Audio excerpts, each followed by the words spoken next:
Cordial saludos compañeros y tutores para exponer la temática el contacto del español con otras lenguas europeas en el Cono Sur.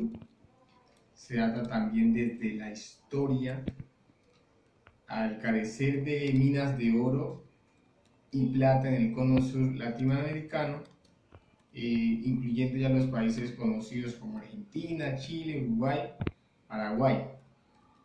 Recibió la escasa atención de la corona española durante la época colonial en 1828. Los diplomáticos británicos interesados en garantizar el libre acceso a la vía marítima por el Río de la Plata mediaron un acuerdo y se formó el Estado Independiente de la República Oriental de Uruguay. Antes de libertarse, digamos, esas naciones, hubieron muchas guerras. Hubieron guerras, el cual, después de tanta guerra, se originó este tratado. Para 1857, una quinta parte de la población de Uruguay era de origen brasileño. ¿Esto a qué se debió? Se debió al extranjerismo. Pero cuando llega el extranjerismo, ellos no quieren como olvidar sus raíces y quieren seguir su idioma natal. Mientras que la tercera parte del territorio uruguayo perteneciente a la propiedad nacionalidad, por su parte el gobierno uruguayo consideraba la presencia contundentemente del portugués en el norte del país, hecho el cual a partir de 1860 se introdujeron varias medidas para fortalecer la presencia hispánica en el norte y contrarrestar el mantenimiento del portugués. Es decir, vamos a generar normas, leyes, acuerdos para mantener el idioma natal. Después del establecimiento definitivo de la frontera con Brasil en 1862, fue declarado lengua obligatoria del país entero. En 1877 se aprobó la Ley de Educación Común que estableció la enseñanza escolar obligatoria e impulsó el uso del castellano en todas las escuelas. Es decir, ya se fueron olvidando de su lengua mater y tomaron una lengua como lo es el español, olvidando al portugués. Como resultado de la difusión de la educación pública en el español junto con el aumento de inmigración hispana del sur uruguayo al comienzo del siglo XX, es decir, muchos inmigrantes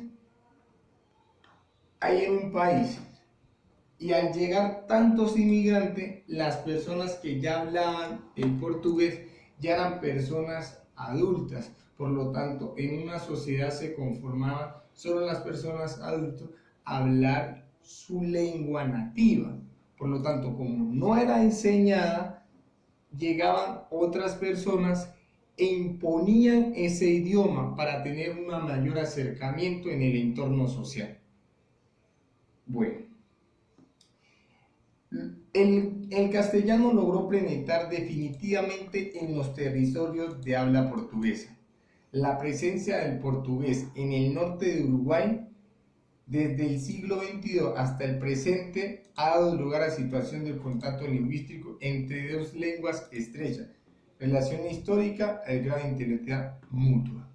Es decir, por ejemplo, lo que puede pasar en Estados Unidos, y ahí está pasando, lugares como Miami y otros estados, ya se habla mucho el español por presencia de muchos latinos, y olvidando su idioma natal, que es el inglés. Por lo tanto, a veces en inglés se parte de esa ideología, de esa burocracia, y la gente, por ejemplo, en este caso como el presidente Donald Trump, no apoya eso porque siente que se están olvidando sus arraigos culturales. En resumen, el desplazamiento del portugués en Uruguay se debe a diversos factores políticos. Ahí es donde yo les digo que entra mucho la política, entra el nivel social, el nivel económico y el nivel cultural. Desde una perspectiva política, el gobierno uruguayo siguió la ideología de una nación, una sola lengua. O sea, Uruguay tenemos un idioma portugués, pero no, queremos una sola lengua, e inmortalizando el castellano, olvidando el portugués. El portugués nunca se enseñó en el colegio de zonas fronterizas y resultante falta el acceso al colegio, es decir, prima lo que es lo económico. Entonces, por falta de recursos económicos, vamos a enseñar esta lengua y la política que se impartió, entonces, por lo tanto, desestigmatiza a los demás. En Argentina, la lengua mater de los inmigrantes sobrevivió durante un periodo relativamente a lo largo para luego ser desplazada por el castellano, principalmente después de la Segunda Guerra Mundial.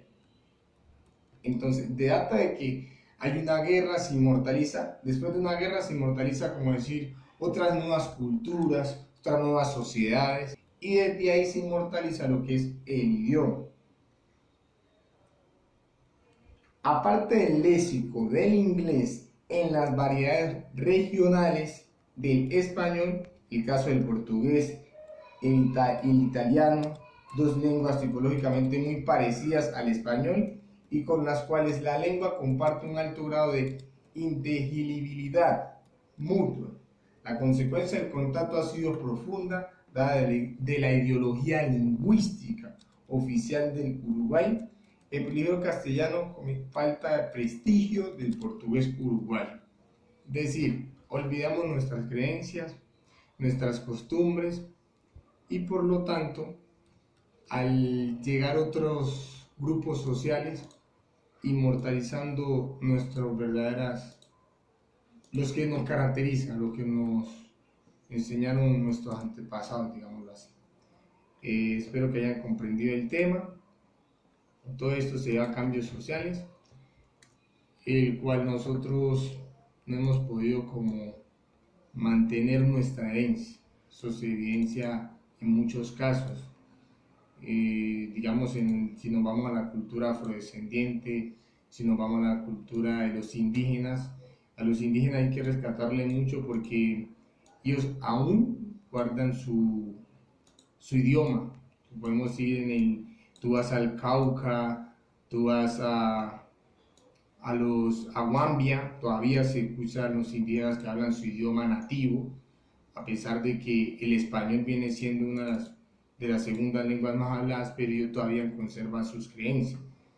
Y eso es muy importante. Y eso es lo que Latinoamérica prácticamente, al ser colonizada por españoles, algunas regiones por portugueses, olvidaron su idioma por otros grupos sociales que vinieron a inmortalizar.